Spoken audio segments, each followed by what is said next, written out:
Welcome to Mind, Money, Balance, the no guilt, no shame podcast to help you get your mind and money in balance. I'm your host, Lindsay. I'm a financial therapist and coach, woman of color, and popcorn connoisseur. I am so glad you're here. Let's go.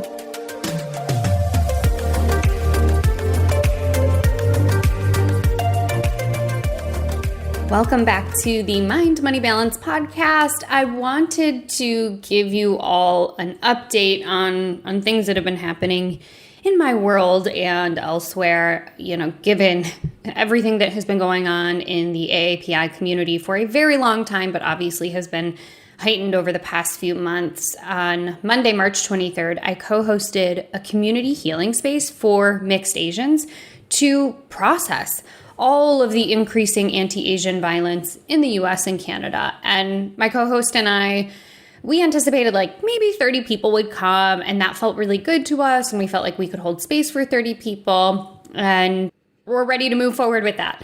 And in the 24 hours between Sunday, March 22nd, and the event on Monday, March 23rd, over 285 people registered and over 160 people showed up to that community healing event for mixed Asians live. Attendees were not just from the US and Canada, there were also folks there from Brazil, Japan, Spain, the Netherlands, and South Africa. And almost all of them had something like this to say. This is the first place I've seen for people like me, or I've never been in a space like this before. And of course, there were tears and pain and anger, but validation was hands down the most prominent theme that came up again and again and again. And I want to say thank you. If you are not a part of the mixed Asian community, but you amplified that event, you shared information about that event, whether you forwarded it in an email or you reposted it on social media, thank you. You made a difference in helping to connect people that may not have been connected and who may have otherwise felt like their existence or their experience of things was kind of being lost. And if you are a member of the mixed Asian community and you registered or you attended, thank you. Your presence there made a difference. Your voice matters. Your experience matters. And all of your pain and fear and frustration are all valid.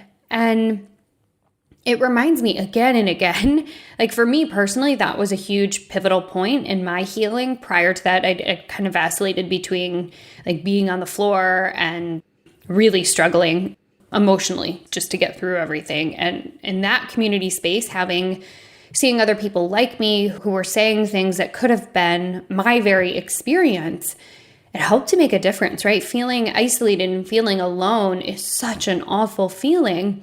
And it just reiterates the importance of community, community validation, community support. Finding a space where you are seen and heard really, really matters. And I'm so excited to be bringing back my group coaching program, Grow a Profitable Practice from the Inside Out. It is for therapists in private practice who are ready to feel comfortable, confident, and in charge of their practice's finances without sliding their scale, slowly raising their fee over time, or cringing at their price. And to me, yes, of course, the tips and tricks and spreadsheets and trainings that I do are important. But the community is really what elevates this and what makes it so that you as a private practice provider can be seen and heard and validated. And I'm not ready just yet to welcome people into it, but I am starting a wait list. So if you are interested in joining Grow a Profitable Practice from the Inside Out at all, I strongly recommend getting your name on that wait list, because there's going to be some extra special goodies for my quick action takers. So if you're thinking about what the world, your world rather, as a private practice owner might be like, if you didn't have to sweat it when you took time off, if you could say yes to align clients with ease and really avoid that sense of taking on people who aren't a good fit and feeling unfulfilled, and if you had others to talk money with, others in your field who've been fed the same BS about therapists and money, I urge you to at least check it out. See if it sounds like something that feels like it might be a fit for you. And if it's not, you can always say, no, Linz, that's not for me. No big deal, but it might be for you. And it also might be for other therapists in your world. So head to mindmoneybalance.com/profitable practice to check out all the information about when we meet, how much it costs, who it's for, who it's not for. And of course, adding your name to that wait list will mean you get some extra special goodies if you do think that it is for you and you would like to join. So thanks for staying with me through that preamble. I am thrilled to introduce y'all to Stevon Lewis. He is a licensed marriage and family therapist and practices in South Bay. On today's Michigan day as I'm recording this, it's like 55 and rainy. So I'm really envious of my California friends. And like many therapists, Stevon began his therapy career in a community mental health agency working with families of adolescents involved with the juvenile justice system. His approach to therapy is simple and based on two core beliefs. One, we can't change others, but we can change ourselves. And two, our past shapes us, but it doesn't define us. So make sure to listen to this entire fun interview as we cover things like financial literacy, how he is messing up the status quo in the therapy world when it comes to money and private practice, how he's opting out of things that don't serve him, and how when he sees successful therapists, he sees them as inspiration. He doesn't see them as competition or I was going to say adversaries. I don't know what that word is right now. I can't find it, but you know what I mean. But tune in, check it out. It's a great interview, and I'm so excited to have him on.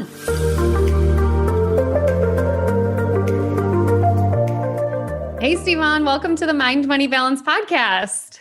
Thanks for having me on. I'm happy to be here. This is going to be fun. It is going to be fun. So let's dig right into the fun. Share with everyone your money story.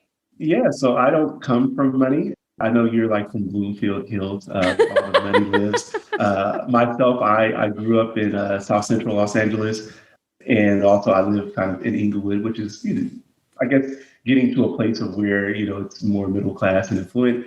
But yeah, I come from parents that were blue collar workers, didn't go to college. So kind of, I'm the youngest of three. I have two older sisters. And I'm the first to graduate from college. So, they have now since done that, but I was the first. And so, I didn't have like a really good foundation as it relates to understanding the tenets of money. So, getting into a field that's not based on money. As a therapist, we are to help people. We aren't really taught the business of doing therapy. I had struggles early on, kind of just in my personal life and, kind of professionally. And hopefully, I think I've worked through some of those things where I feel more confident now about where I am. Awesome. So you came from a working class background. You were one of the first in your family, in your nuclear family, to get through college, and then chose a field that has a lot of messaging around not being in it for money. How have you navigated through those different stages of your life to where you are today? And maybe a better question to ask you first is, what's your relationship with money like right now at this snapshot in time? Oh, right now, I think I have a good control over money. I understand what type of investor I am. I understand how to use money and that it's important to charge what I think is a fair rate and also represents my worth of in terms of the value of what I'm providing as a service. That takes work to get to. I've had to shift my mindset around that because when you're starting out as a therapist or you're in school, again, the messaging is that you're a helping professional, so you're here to help. Nowhere in there does it say you're also, you need to make money, which we know we need to make money. But the idea for people, and I think for ourselves, is that we shouldn't be out charging an amount to make ourselves rich. And I don't think I'm trying to make myself rich. I'm trying to, be able to take a vacation. And I think I'm deserving of that. So now I think I have a good mastery over money and am comfortable in knowing my worth. And I think that's where it really, really starts. So I guess to the first part of your question about where it was is I started out kind of in this field in community mental health like most people. And so when you get into private practice, you don't know where to start in terms of pricing or, how to even run your practice. And so that was a learning curve. I think my first client was like $100. And, if you think about taxes, I live in a high tax state, California, percentage of that's gone. And then if you think about expenses, so like maybe I was making like, $25 an hour. And, I think, with a master's degree, student loans and such, that's not really an appropriate rate to be charged, and that's sustainable long term. So I've increased my fees over time. But yeah, I think, you got to get to a level of confidence to be able to say like, hey, this is fair and I'm not going to be negatively impacted by people's opinions of what I do. Yeah. So how did you get there though? Moving from I'm charging $100 an hour. Wow, that isn't sustainable to here's my fee. I'm comfortable and confident in what I charge based on my skills and expertise. And you also mentioned like I'm pretty comfortable managing just like cash flow and I have an idea of where my money's going for retirement with investing. What kind of things did you do to get from Stevon's first 1.0 in private practice to where you are now? Were there certain books or tools or courses? Like what helped you on the way? Yeah, all of that. Okay. I did a bunch of stuff on personal finance. Like I had screwed up my own finances personally. Credit score was trash. And so I read a bunch of books. I read some stuff from Susie Orman. If you look at like the bookmarks on my, browser, it was all kind of personal finance blogs.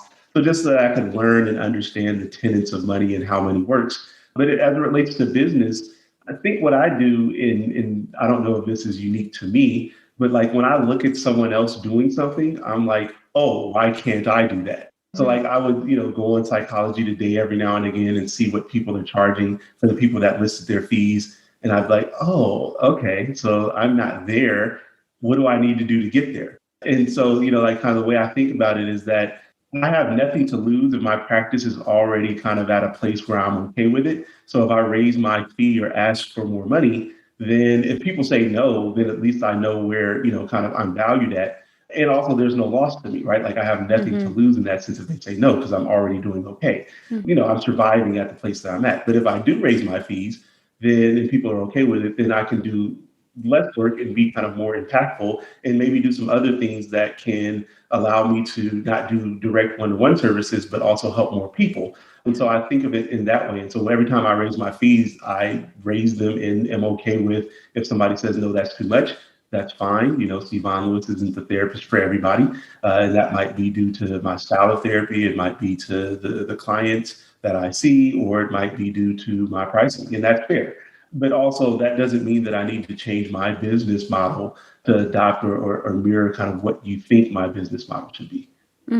You shared so much wisdom in that response. So one part was just what you had done around your knowledge of personal finance, of consuming books and blogs that helped you to get an understanding of what the heck a FICO score is and how backwards it is that when you use credit, your credit score actually goes up, right? It's so counterintuitive as we start kind of getting into the weeds. And then the other thing I heard was this ability to see other folks' prices in your area and use them as aspirational instead of, oh, I could never charge that much. Do you think your specialty as a person who focuses on imposter syndrome helped you to see somebody else's price as aspirational instead of something that you couldn't achieve?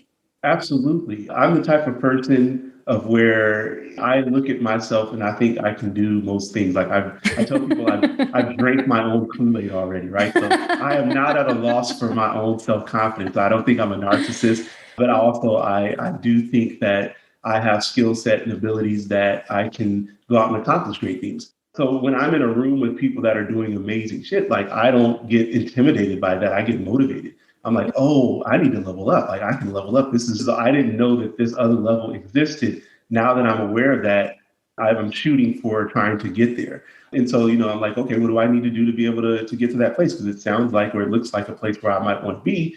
The natural progression of my own practice or my own business, let me go ahead and do the work to kind of get to that level. So I think that like for me, I get motivated behind seeing people doing things that I would label or define as better or more advanced than where I'm at currently. Mm-hmm. And it motivates me to want to kind of, strive to get to that level as well. Wow. So that's also something I think is not downplayed in the therapy field, but it's certainly not discussed, this importance of not just getting continuing education credits for the sake of keeping your license valid, but also pushing yourself and challenging yourself to reach additional goals in your private practice, including financial goals. Did you ever have colleagues that pushed back against you when you were striving for the next big thing? Yes and no. So yes, indirectly, Sure. But directly, no. So I think I surround myself with people who are super supportive of Stevon Lewis, mm-hmm. and that they encourage me to try to get to those levels. But I think you recognize, kind of being in the field as well, that oftentimes on, some social media groups, you'll hear people be chastised if they're charging a fee that, other people aren't, and feel as though it's, I don't know, too much or it's excessive. And they're like, well, I charge 85 and the fact that you charge 225 is ridiculous. Mm-hmm. And so they get mad about that. And for me, I've never looked at it like that. So I don't really engage in those communities as mm-hmm. much.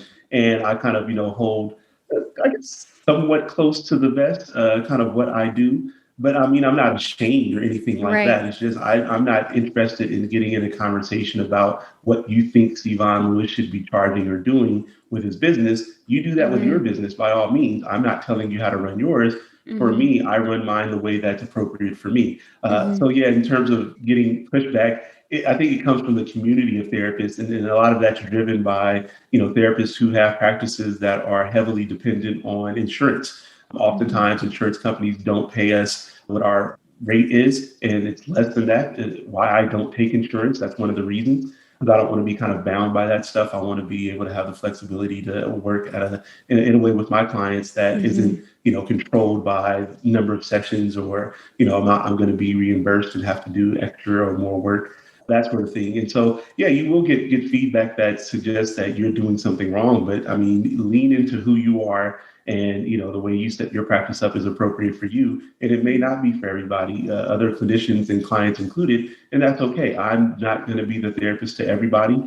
I'm not trying to have 1 million clients. So it's okay if I don't reach that number. If I stay, at 25 clients or 15 sessions a week, which is my kind of goal, I'm okay there. I'm absolutely mm-hmm. okay. Mm-hmm.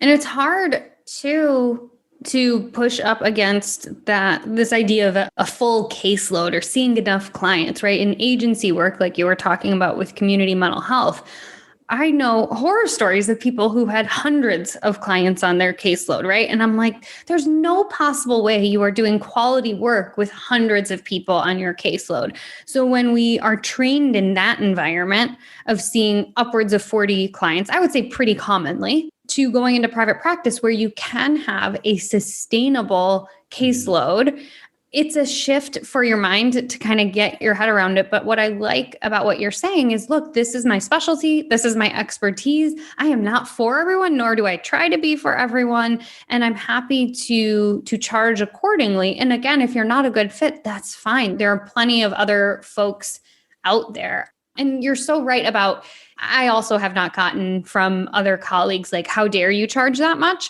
But it is more of that roundabout way of, well, the way I do things, or, we didn't go into therapy to make money. Those kinds of like subtle digs that therapists are really good at doing, right? We're not going to say to somebody something blatantly offensive, but we'll do like one of those veiled, like, did they just say that? Kind of a thing. Yeah, it was about, an underhanded dig. It's like, oh, we didn't go into this field to make money. It's like, well, I didn't go into this field to be broke either. Right. Or to struggle. Right. Like, that's also why I didn't go into this field. So, help me kind of, I guess, make sense of how I don't end up in one arena then. I feel like I am helping people mm-hmm. and I'm making a living that I'm okay with doing so. Mm-hmm. Why can't that be okay and acceptable for people? But I think we're conditioned to think that as helping professionals, because we are, people are coming to us in kind of not the best place often, and in a place of crisis and in need, it's our duty to support and help, which I think is true. Mm-hmm. And also I can charge a fair wage, or what I think is a fair wage for that. Nobody frowns or scoffs at lawyers when they do, they charge $500 an hour or $650 or whatever it is. You paid it, right? Like, right. It doesn't matter that you are also in a place, that individual is in a place of need and is afraid for whatever reason or needing support and expertise that an attorney has. We pay the price and we don't make any kind of frowns or negative comments about it. But when a therapist does the same thing, now all of a sudden they're kind of out of pocket or doing things that are untraditional. And I guess I'm saying that, like, we need to, as a field or as a community of therapists, we need to kind of change the narrative around that stuff. Mm-hmm. Recognizing our own worth, the way that insurance companies treat us as medical professionals is different from how they treat other medical professionals, so that we are on the lower end of being reimbursed for our services. And I don't think that's fair. And so I do not engage in that environment. Mm-hmm. I like how you acknowledge where our field is kind of coming from, and that just because that's the way it is doesn't mean that it's okay, right? And I think especially over these past few years, finally, it seems like people are starting to wake up and realize, like, oh, systemic racism is real, huh? And I think our field too is having an awakening of so much of it being rooted in old psychotherapy babble that might not be 100% culturally competent or appropriate. And I love that you're saying, look, that is a system I don't want to engage with, the insurance system, so I'm opting out. And I think for so many folks that I work with, either my therapist clients or my client clients, like, this idea that we have to have insurance or take insurance is starting to get outdated. And I think people are finally starting to understand that this idea that was supposedly passed with the Affordable Care Act, this idea that mm-hmm. mental health parity exists, that mental health services should be reimbursed in the same way that physical health services are. It's just not true. Sure, we get reimbursed, but like you're saying, we're not getting reimbursed in the way that we are charging for our services. They decide how much they want to pay us. So yeah, I like that you're saying, look, that's the system that's not going to work for me. So I'm opting out and I'm operating my practice in a way that does work for me. How do you think that having that boundary of saying, look, I'm not going to take insurance has allowed you to create a practice that better works for you? Well, I think for me, not taking insurance, and I think to give some context around insurance and how the difference in what the reimbursement is that if I charge, $225 and the insurance company is willing to pay me $110, that's like, half off. And mm-hmm. I don't know where people would say that the responsibility of the person, kind of providing the service is to take half of what is they charge. I love analogies. So if you think about it, that you go to Whole Foods or Trader Joe's, you pay for all of your groceries, but Trader Joe's only gives you half of them, you'd be pissed. Right. So, and I don't know that you're going to blame the cashier for that.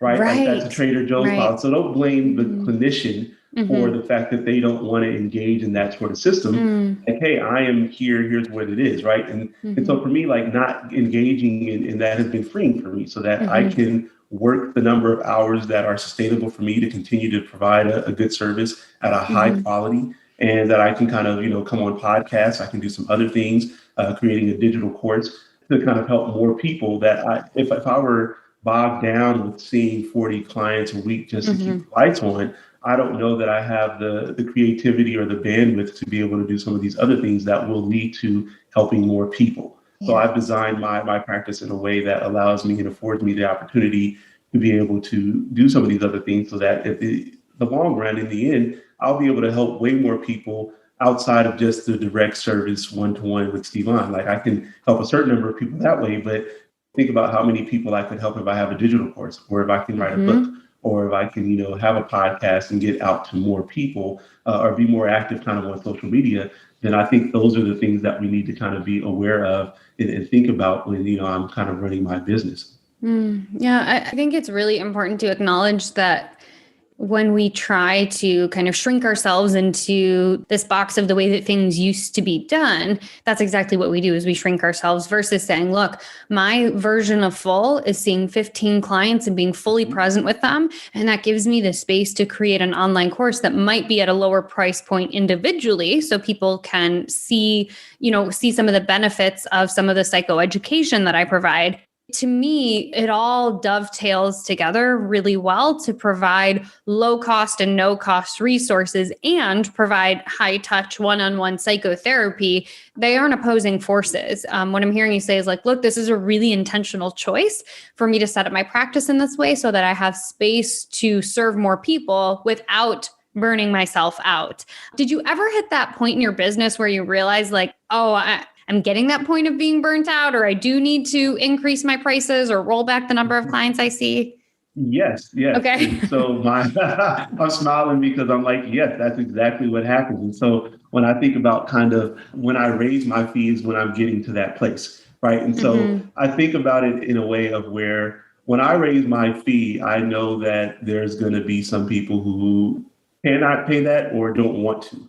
And so that's fine. Absolutely. I don't take any offense to that. But also it gives me an opportunity to then kind of, provide them with referrals to other people in my network that might be wanting to build up their practices. And so they can still get some really good help. And I'm also helping a colleague kind of, enhance their business and get, full as well. So I look at it in that way. But yeah, when I feel like I'm getting burned out, I kind of either raise my fees or kind of, stop taking on new clients, kind of where I am at this point, right?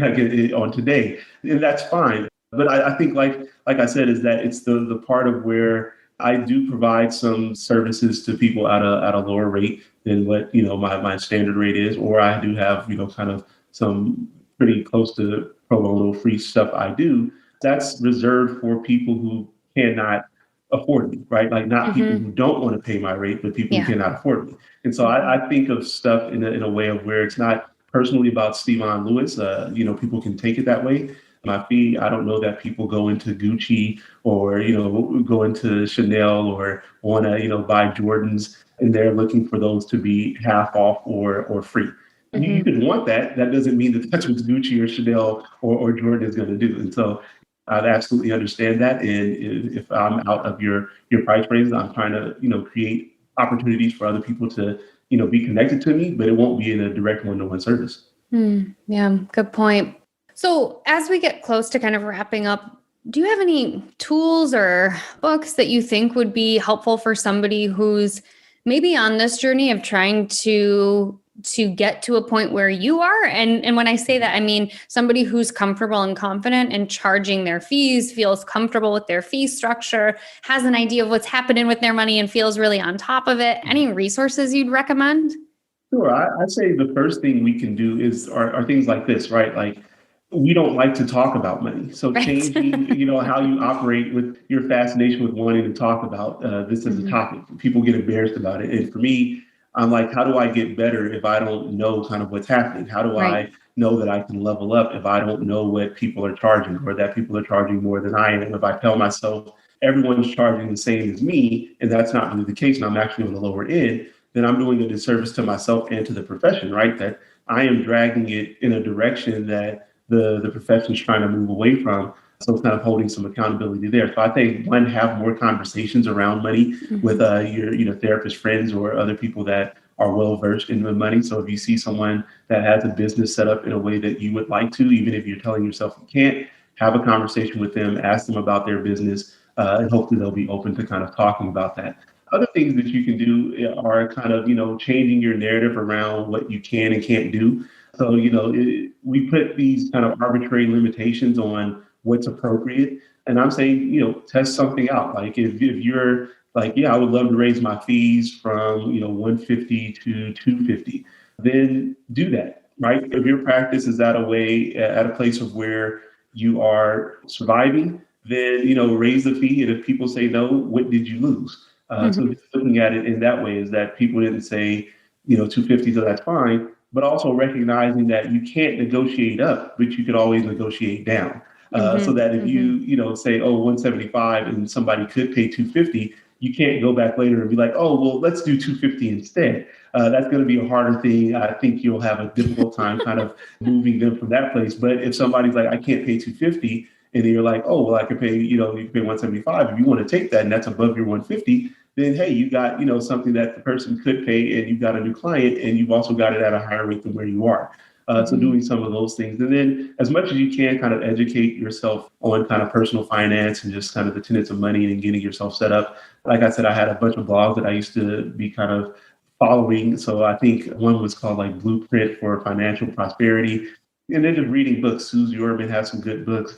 I know people like kind of Dave Ramsey and some of his stuff, and Snowball Effect to Paying Down Debt. But just kind of, what in your comfort zone, what can you learn about money and how it works, and try to educate yourself as much as possible. If you don't already have an accountant, accountants are usually really good about sharing information for free about how you can make more money, because in turn it makes them more money. So it's a good business practice for them to educate you on how to be more successful and make more money, because in the end, that will add more business to them. So if you make more money, your accountant's going to be very happy with that.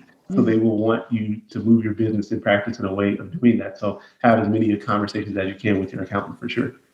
Those are awesome takeaways and snapshots. And I guess if I were to summarize what you're talking about, I'm not a camp and hiker kind of person, but it's this idea of like, leave things better than you found them. If like you go hiking, it's like whatever you leave, take it out with you, leave it better than how you found it. And what you're talking about is educate yourself, educate others in your field, get comfortable and confident doing some of this work and addressing your internal imposter syndrome when it comes to money. Leave things better than you found it. Yeah. Awesome. So Stevon, as we kind of say goodbye, I know your practice is full, but where can people find you and follow along with you? So my website is my name. I try to make it easy. So like if you Google Stevon Lewis, Stevon Lewis, then all my stuff comes up. That's my website, www.stevonlewis.com. On social media, I'm most active on Instagram, and that's at Stevon Lewis MFT, like the letters Mary Francis Thomas. So that's where I'm usually kind of the most active. Working on a digital course, hope to get that out soon, kind of before the end of the year. Hopefully I'm shooting for fall. We'll see where we get. It'll be on imposter syndrome. But yeah, you can find me on Instagram, follow me. And, I kind of try to respond to DMs as much as possible and put out good information and keep people abreast of what I'm doing. Awesome. Well, all of those links to connect with Stevon will be in the show notes. Thank you so much again for your time. And I hope that some of your confidence and strength around money rubs off on some of the listeners today. For sure. Thanks, Lindsay. Of course.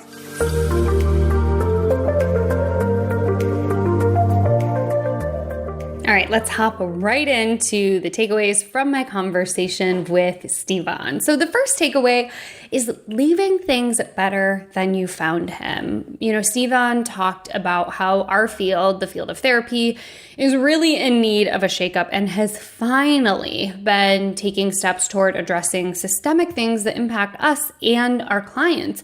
And for him, leaving the field better than he found it means opting out of the things that don't work for him. He gave the example of insurance. He doesn't really feel like taking a 50% pay cut, and examining why he does that and sharing with other therapists his reason behind that helps to really leave the field better than the one he stepped into. And we can all take small steps to leave things better than we'd inherited. So I encourage you to think about how can you leave things better than you found them, whether that's in your field, whether that's in your personal finances. Maybe you inherited this belief that money is bad or money is hard. How can you examine that to leave that thought better than you inherited, right? So there are so many ways to interpret this, but that was the first takeaway I had in my chat with Stevon.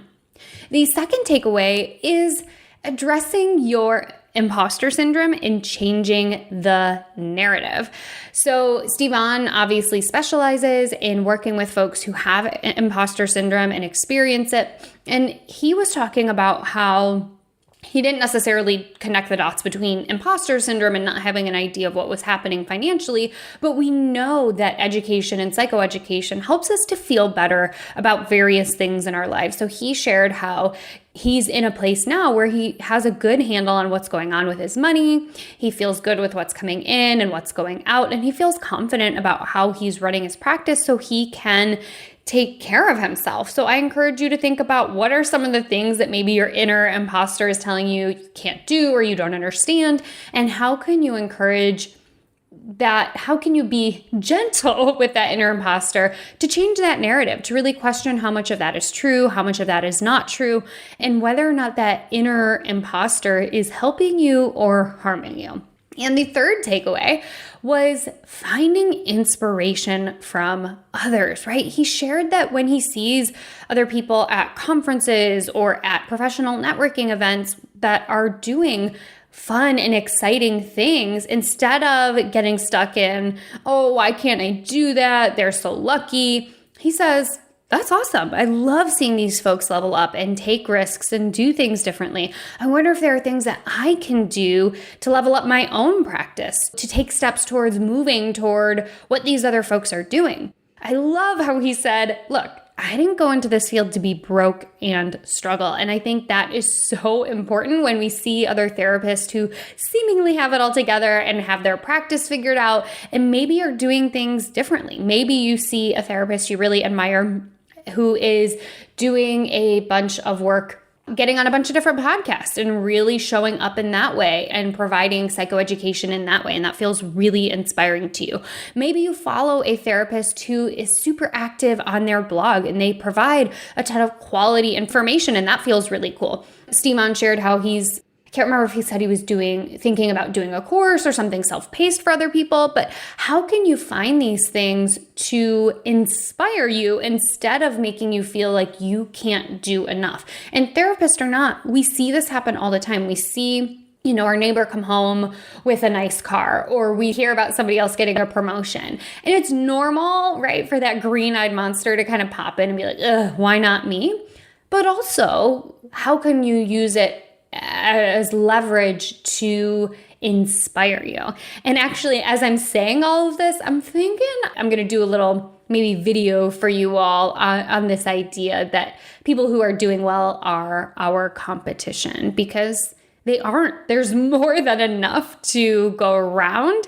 Like, if you think about it in this way, if you're a therapist, you can follow along, and I'll give another example if you're not a therapist. But if you're a therapist and you specialize in anxiety and another therapist comes to town who specializes in anxiety, I doubt that you're like, oh, shoot, well, I better close up shop. Here comes another anxiety therapist. No, you're like, oh, thank God I am overwhelmed. There's so many people with anxiety. Maybe you don't offer nights and weekends and this new person does, right? It's a gift to have other people who have similar training and background and offers, because there are so many people who need help. So another example for my non-therapist listeners is if you have a friend or a cousin who makes a leap and goes into a totally different field, instead of being like, oh my gosh, I could never do that. I'm too old. I don't have enough education, whatever it may be. Ask them, hey, how did you take that leap from this field to that field? What did you do to get there? I'm so inspired by it. Even if that doesn't change your life trajectory, see if you can look at them with compassion and curiosity instead of envy. So those are my 3 takeaways from my chat with Stevon. Leave things better than you found them. Check in on your imposter syndrome and find inspiration from others. And again, if you are a private practice therapist in need of a little financial inspiration, check out my 3-month group coaching program, Grow a Profitable Practice from the Inside Out. The waitlist is open, and folks on my waitlist are going to get some extra special goodies should they choose to join me. Head to mindmoneybalance.com/profitable practice for all of the details. See you next week.